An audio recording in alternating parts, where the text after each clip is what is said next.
पुराण ये भी कहती है 3 जगह का धन बड़ी मुश्किल से बचता है। अगर इनका धन अपने पास में है तो उसके लिए भजन का बल बढ़ाना जरूरी है, भगवान का भजन करना जरूरी है।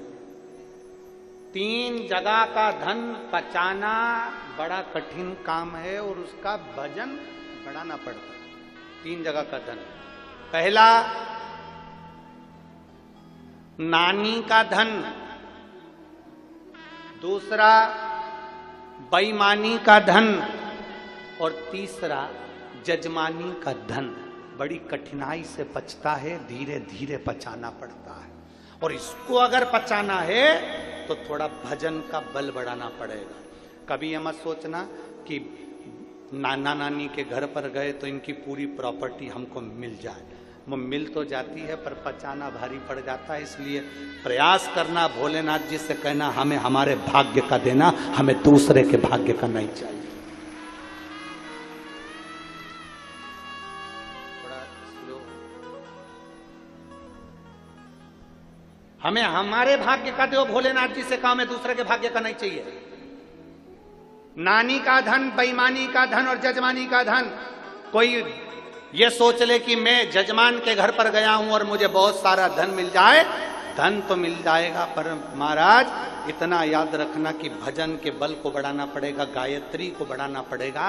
जब हम गायत्री के जाप ज्यादा करेंगे, गायत्री का स्मरण करेंगे, जब हमारे भजन का बल बढ़ाएंगे, हमारे भगवान की भक्ति का बल बढ़ाएंगे, तब जजमान के घर का धन भी बच सकता है। जब हमारे भजन का बल बढ़ता है तब हम नानी के घर का धन भी बचा सकते हैं। 3 जगह का धन पचाना भारी पड़ जाता है, नानी के घर का, बेईमानी का और जजमानी।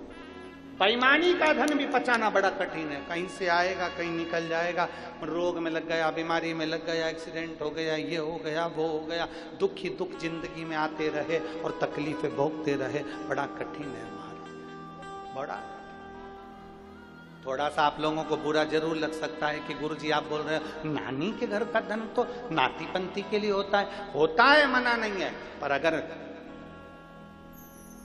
तुम लेकर आए हो, जिद कर कर, झगड़ कर, लड़कर तुम लेकर आ तो गए, परंतु इतना याद रखना कि उस धन का सदुपयोग करने के लिए थोड़ा सा धर्म भी करना, गौ माता की सेवा करना। नानी के यहाँ का धन आया है तो थोड़ा गौ माता की सेवा में लगाओ। नानी के घर का धन आया है तो कहीं ऐसा कार्य करना, कोई गरीब की लड़की हो, उसकी शादी नहीं हो रही हो, पैसा नहीं हो, तो उस गरीब के कन्यादान में भी लगाओ, गरीब के विवाह आदि।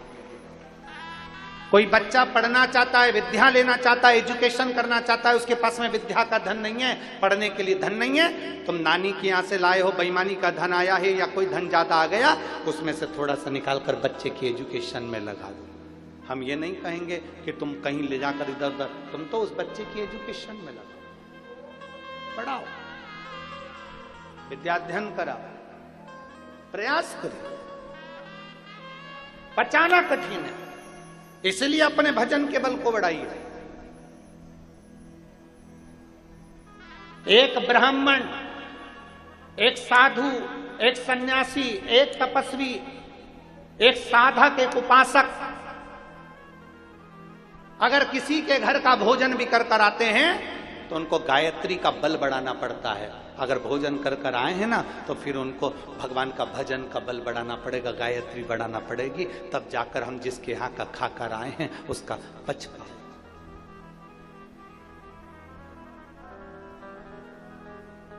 आप सबको मालूम है 7 दिन की कथा में से 4 दिन हम किसी से नहीं मिलते और यहाँ जजमान बैठे हैं जिनके घर पर हम ठहरे।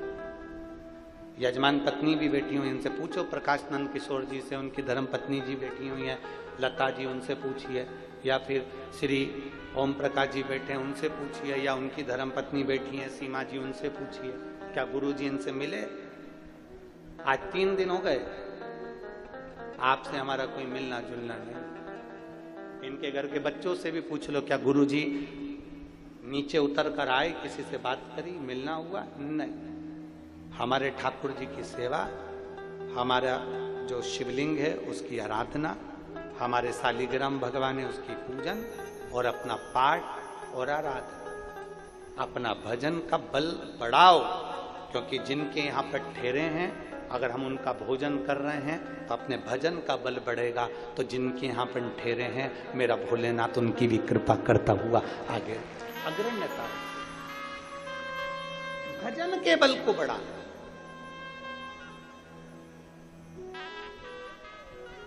किसी भंडारे में से भोजन कर कर जाओ तो भजन के बल को बढ़ाओ। शिव महापुराण में आए हो, भंडारे का अगर भोजन कर रहे हो तो भजन का बल बढ़ाना। अपने घर जाना, जाने के बाद में शंकर जी को एक लोटा जल चढ़ाना प्रारंभ करना, श्री शिवाय नमस्तुभ्यम बोलना प्रारंभ करना, क्योंकि हमने अन्न खाया है तो अपने भजन के बल को बढ़ाएंगे हम। अपने भजन के बल को बढ़ाएंगे। कैसा भी करो, कैसा भी करो, पर करो। बहुत कठिन में पछता है, बहुत। शिव महापुराण की कथा कर रही है, भगवान शंकर का चरित्र कर रहा है। शिव महापुराण की कथा कर रही है। भगवान देवाधिदेव महादेव ने समझाने का प्रयास किया ब्रह्मा जी को, देवाधिदेव महादेव ने समझाने का प्रयास किया था देवऋषि नारद को। नारद जी से भी भगवान शंकर ने कह दिया था, नारद तुमने कामदेव पर विजय प्राप्त कर ली, पर इतना याद रखना, ये किसी के पास जाकर मत बोलना कि तुमने कामदेव पर विजय प्राप्त कर ली। पर नारद जी नहीं माने, अपने अहम में डूबे थे देवऋषि नारद। अपनी गुणवत्ता दिखाने के लिए भगवान नारायण के पास पहुंचा, और देवऋषि नारद ने भगवान नारायण के पास जाकर कहा, जिसको शंकर भगवान नहीं जीत पाए, जिस कामदेव पर शंकर भगवान विजय प्राप्त नहीं कर पाए, उस कामदेव पर विजय मैंने प्राप्त करी है। भगवान विष्णु के नेत्र से जल बह गया। जिस शंकर की आराधना मैं करता हूं, उस शंकर की निंदा आज देवऋषि नारद के मुख से सुन रहा हूं। शिव महापुराण की कथा कहती है, शंकर की निंदा करने वाला और शंकर की निंदा सुनने वाला, इन दोनों को पशु की योनि मिलती है, इन दोनों को पशु का मुख मिलता है। और हुआ, देवऋषि नारद जी ने भगवान शंकर जी की निंदा कर दी थी, इसलिए बंदर का मुंह लगा था। और भगवान नारायण ने शंकर जी की निंदा सुन ली थी, इसलिए घोड़े का मुंह लगा था। हयग्रीव अवतार हो, कोई निंदा कर रहा है शंकर जी की। और एक और बात अपने भीतर उतार कर रखना, शिव खुद की निंदा सहन कर लेते हैं, शंकर खुद का अपमान सहन कर लेते हैं, पर शंकर अपने भक्त का अपमान कभी सहन नहीं कर पाते हैं। उसका जवाब तो मेरा देवाधिदेव महादेव देता जरूर है, थोड़ा देरी से देता है, पर देता जरूर है।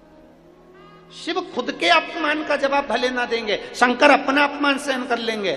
शिव अपना अपमान सहन कर सकते हैं, पर अपने भक्त का अपमान सहन नहीं कर सकते। उसका जवाब देवाधिदेव महादेव देता है। समय आता है, समय की प्रतीक्षा करना चाहिए। इसलिए बार बार कहते हैं, मत बुरे कर्म कर बंदे वरना पछताएगा, भगवान की आंखों से तू बच नहीं पाएगा, तू बच नहीं पाएगा।